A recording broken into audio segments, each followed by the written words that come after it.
Next is product recovery. अब हमने fermentation के थ्रू जो प्रोडक्ट बनाया उसको हमने जो है वो रिकवर करवाना है। तो तीनों शुगर प्लेटफॉर्म्स को अगर हम कंपेयर करें तो उनमें लास्ट स्टेप जो है वो प्रोडक्ट रिकवरी वाला, वो इन तीनों में कॉमन है कि हम डिस्टिलेशन के थ्रू ही हम जो है वो अपने प्रोडक्ट जो है वो उसको रिकवर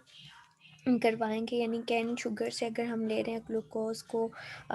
तो उस केस में भी, या सिंपल शुगर से हम ले रहे हैं, तो उन सब केस में हम क्या करेंगे कि हमारे पास जो फर्मेंटेशन ब्रॉथ होगा उसके अंदर जो है वो वाटर, एथेनॉल, यीस्ट, न्यूट्रिएंट्स वगैरह प्रेजेंट होंगे। तो डिस्टिलेशन प्रोसेस के थ्रू जो है वो हम रिकवर करवा लेंगे। लिग्नोसेल्यूलोज के केस में डिस्टिलेशन प्रोसेस जो है वो थोड़ा सा जो है वो कॉम्प्लेक्स हो जाता है। जो हमारे पास एथेनॉल जो है वो लिग्नोसेल्यूलोज के केस में एजियोट्रॉप की फॉर्म में प्रेजेंट होता है। एजियोट्रॉप क्या होता है कि इसमें 95% एथेनॉल होता है और 5% जो है वो इसमें वाटर प्रेजेंट होता है। तो हम क्या करते हैं कि रेक्टिफिकेशन कॉलम जो कि फीड ट्रे से ऊपर प्रेजेंट होता है, उसमें हम क्या करते हैं, रेक्टिफिकेशन कॉलम में हम वाटर को जो है वो रिमूव करवा देते हैं ताकि हमारे पास जो प्योर एथेनॉल है वो हमारे पास आ जाए। नहीं, अब हमारे पास 100% जो है वो एथेनॉल होगा और उसको जो है वो हम यूज़ करवा सकेंगे। और जो हमारे पास दूसरे मटेरियल्स होंगे वो क्या कर देंगे, वो फीड ट्रे पे ड्रॉप हो जाएंगे, दैन वो बी कॉलम में जाएंगे एंड देन वो डी बॉयलर में चले जाएंगे। शुगर केन पाथवे में अगर हम देखें कि बी कॉलम के एंड से जो स्ट्रीम निकल रही होती है, उस स्ट्रीम को जो है वो हम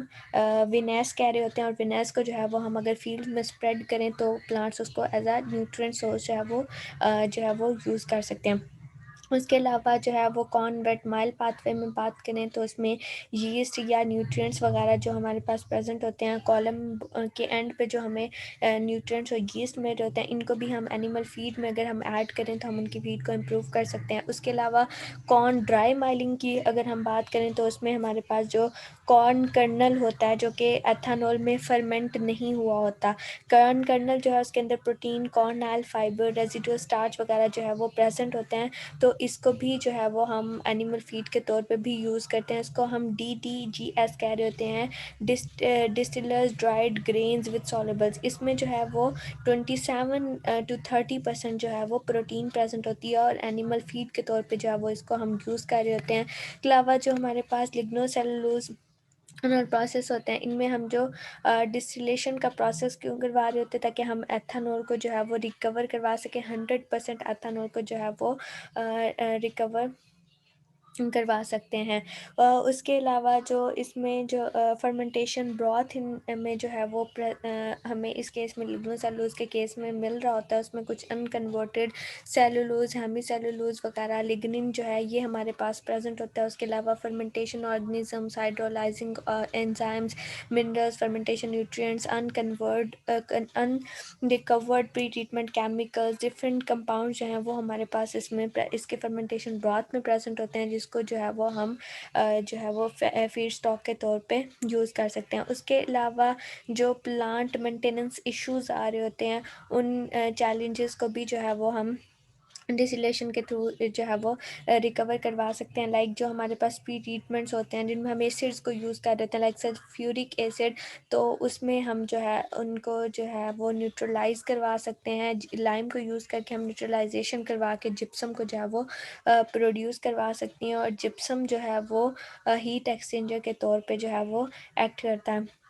उसके अलावा ये जो सॉलिड्स हैं इनको हम जो है वो पार्शली ड्राई करके तो जो है वो बॉयलर फ्यूल के तौर पे यूज़ कर सकते हैं, ताकि जो हीट एंड इलेक्ट्रिसिटी है वो इस प्रोसेस में हम इसके अलावा भी जो है वो प्रोड्यूस करवा सकते हैं। और उसके अलावा जो फर्मेंटेशन ब्रॉथ हमें रैपिड प्रोसेस के थ्रू, इनकैल्फ प्रोसेस के थ्रू जो हम मिल रहे होते हैं, उनमें जो फर्मेंटेशन ब्रॉथ होता है दैट इज़ द सेम जैसे हमें जो है वो स्टार्च के केस में मिल रहा होता है, जिसमें एथेनॉल, वाटर, यीस्ट, न्यूट्रिएंट्स वगैरह प्रेजेंट होते हैं। तो अगर हम जो है वो कैल प्रोसेस या रैपिड प्रोसेस को यूज़ करवा रहे होते हैं तो हमारा फर्मेंटेशन ब्रॉथ जो है वो सिंपल हो जाता है, हम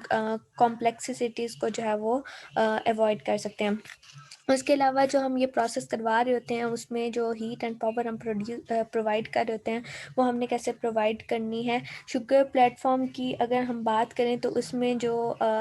एनर्जी बैलेंसेस होती हैं, ग्रीन हाउस गैस इमिशंस होती हैं, दैट आर डिफरेंटली पावर्ड, के हम उसमें पावर एंड एनर्जी हीट जो है वो डिफरेंट वे में प्रोवाइड करवा रहे होते हैं। और जो शुगर हम इसमें यूज़ कर रहे होते हैं, उसकी एंड पे जो गैसेस जो हैं वो बच जाते हैं, तो उनको जो है वो हम शुगर केन से एक्सट्रैक्ट करके उनकी हम बर्निंग कर सकते हैं। जब हम गैसेस की बर्निंग करवाते हैं तो उससे हीट एंड पावर जो है वो हम प्रोवाइड कर सकते हैं। फर्मेंटेशन यानी उस गैस को हमने क्या करना है कि उनकी बर्निंग करवानी है, और वो एज आ पावर सोर्स हम यूज़ करवा सकते हैं, क्योंकि जो हमारे पास फॉसिल फ्यूल्स हैं वो वेरी लिमिटेड अमाउंट में हैं, कि हम फॉसिल फ्यूल से बर्निंग करवा के हीट यहाँ पे प्रोवाइड नहीं कर सकते। हम गैस रेजिड्यूज जो होते हैं उन्हीं को जो है वो हम कर सकते हैं। और इसके अलावा जो कार्बन डाइऑक्साइड, जब हम गैस को जो उसकी कंबशन करवा रहे होते हैं, तो जो कार्बन डाइऑक्साइड जो है वो इसमें रिलीज़ हो रही होती है, तो इसको हम बैलेंस कैसे करते हैं कि जो हमारे पास इस फर्मेंट फोटोसिंथेसिस का प्रोसेस हो रहा होता है प्लांट्स में, उसके उस वे में ये जो होती है कार्बन डाइऑक्साइड, ये रिसाइकल हो जाती है, और ये जो कार्बन डाइऑक्साइड होती है ये जो है वो एटमॉस्फेयर में फिर अकुमुलेट हो जाती है, यानी इम्बैलेंस नहीं आ रहा होता है। कार्बन डाइऑक्साइड की कंसनट्रेशन बहुत ज़्यादा होगी, कार्बन डाइऑक्साइड की कंसनट्रेशन को हम इस केस में बैलेंस कर देते हैं। उसके अलावा जो सॉलिड रेज़िड्यूज़ होते हैं, जब हम कॉर्न से एथेनॉल प्रोड्यूस करवा रहे होते हैं, तो उन सॉलिड रेज़िड्यूज़ को हम एनिमल फ़ीड के तौर पे यूज़ करवा सकते हैं, और इस प्रोसेस में जो है वो हम नेचुरल गैस या ऑयल की बर्निंग से भी हम जो है वो फ्यूल ले सकते हैं। तो हमने यहाँ पे शुगर केन की कॉर्न की बात की, तो इसको हम जो है अगर शुगर केन के साथ कंपेयर करें, तो जो हमारे पास एनर्जी इनपुट होती हैं वो लेस फेवरेबल होती हैं शुगर केन के केस में एज़ कम्पेयर टू कॉर्न। अगर हम लिग्नोसेलुलोज से एथेनॉल प्रोड्यूस करवा रहे हैं, तो इसके केस में हम हीट एंड पावर कैसे प्रोवाइड कर रहे होते हैं कि हम लिग्निन की बर्निंग कर रहे होते हैं, या जो हमारे पास अनडाइजेस्टेड सेलुलोज होता है उसकी भी हम बर्निंग करवा के हीट एंड पावर जो है वो प्रोड्यूस करवा रहे होते हैं, क्योंकि जो फॉसिल फ्यूल्स हैं वो लिमिटेड अमाउंट में हैं, तो उनको फिर हम जो है वो फीड स्टॉक को ट्रांसपोर्ट करने के लिए या फर्टिलाइज़र्स को मैन्युफैक्चर करने के लिए हम यूज़ करवा रहे होते हैं। और उसके अलावा जो ग्रीन हाउस गैस एमिशंस होती हैं, वो भी इस केस में जो है वो रिड्यूस हो जाती हैं।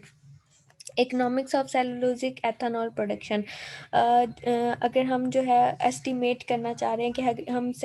जो है वो सेलुलोज़ को यूज़ करके हम एथेनॉल प्रोड्यूस करवा रहे हैं, तो उससे जो है वो हमारे पास क्या जो है वो मतलब इनकम हमारे पास क्या आ सकती है। फर्स्ट ये है कि हमारे पास जो है वो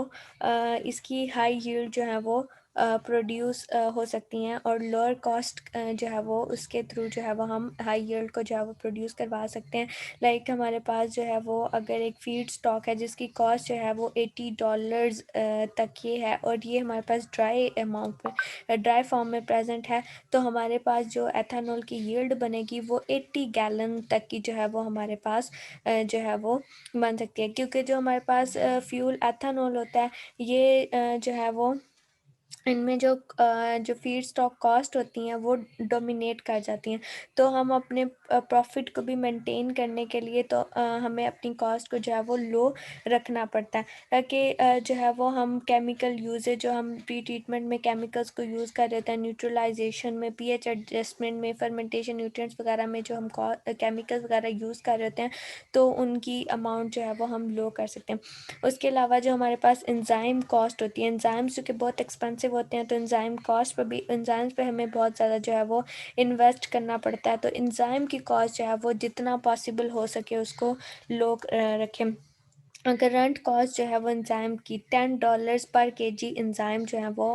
इतनी उनकी अमाउंट है, तो हमें जो है वो लार्ज अमाउंट में जो है वो एंजाइम्स जो है वो रिक्वायर होते हैं, तो जितना हम जो है वो एंजाइम की कंसंट्रेशन को रिड्यूस करेंगे, उतना जो है वो हमारे पास जो है वो उसकी कंसंट्रेशन, हमारे प्रोडक्ट की कंसंट्रेशन जो है वो रिड्यूस हो जाएगी। हम अपने जितना हम इसके ऊपर हमारी इन्वेस्टमेंट लेस होगी, तो उतना जो है वो हमारे पास इन एडवांटेजेस होगा। फ्यूल जो है वो हमें लेस जो है वो मतलब उसकी कॉस्ट को हम रिड्यूस कर सकते हैं। कॉस्ट को रिड्यूस करेंगे तो फिर ज़्यादा से ज़्यादा लोग जो है वो बायोफ्यूल्स की तरफ मूव करेंगे। लेकिन हमारी इधर जो है वो इन्वेस्टमेंट ही बहुत ज़्यादा लग रही है, तो उससे हमारे पास जो है वो जो फ्यूल प्रोड्यूस हो रहा होगा, उस फ्यूल को फिर हम जो है उसकी कॉस्ट ऑटोमेटिकली हाई हो जाएगी, तो उससे लोग जो है वो फिर कन्वेंशनल फ्यूल की तरफ ही मूव करेंगे। तो उससे जो है वो हमारे फॉसिल फ्यूल्स जो हैं वो उन पर स्ट्रेस पड़ेगा, क्योंकि फॉसिल फ्यूल्स का जो है वो अगर उसकी जो है वो स्टॉक जो है वो ख़त्म हो जाए एक बार, तो उसको फिर अगेन से बनने में मिलियंस ऑफ ईयर्स लगते हैं। तो हमारे पास ये ज़्यादा बेनिफिशियल है कि हम जो है वो इनकी कंसंट्रेशन जो हम इनकी प्री ट्रीटमेंट में यूज़ कर रहे हैं, या उसके अलावा एंजाइम्स की कॉस्ट जो है वो हम उसको जितना लो रखेंगे, उतना हमारे लिए ये ज़्यादा बेनिफिशियल है। तो क्लोजिंग थॉट्स में क्या आ जाता है कि जो हमारे पास दूसरे हमने बात की कि शुगर केन से ले रहे हैं या हम कॉर्न वगैरह से ले रहे हैं शुगर्स, तो उससे क्या होगा कि हमारे जो फूड हैं, फूड क्रॉप्स जो हैं, उनके ऊपर स्ट्रेस होगा, और जो हमारे पास एक बैलेंस जो है वो फूड रिसोर्सेज का वो डिस्टर्ब हो जाएगा। हमारे पास ऑल्टरनेटिव एंड एट्रैक्टिव अप्रोच क्या है कि हम लिग्नोसेलुलोज की तरफ मूव करें, हम लिग्नोसेलुलोज को एज अ बायोमास यूज़ करें, और उससे जो है वो हम जो है वो अपना बायोफ्यूल को सिंथेसाइज़ करें। तो कुछ एडवांसेस भी आ चुके हैं, जैसे हमने प्री ट्रीटमेंट में जो है वो कैल्फ मेथड देखा था, THF मेथड देखा था, और फिर फर्मेंटेशन में रैपिड जो है वो एडवांस मेथड है। उससे क्या होता है, फर्मेंटेशन ब्रॉथ जो है वो हमारे पास सिंपल बनता है, तो हम इजीली जो है वो डिस्टिलेशन के थ्रू अपने प्रोडक्ट को रिकवर कर लेते हैं। तो ये हमारे पास जो है वो ज़्यादा बेनिफिशियल है एज़ कम्पेयर टू कि हम स्टार्ट से जो है वो प्रोड्यूस करवाएं।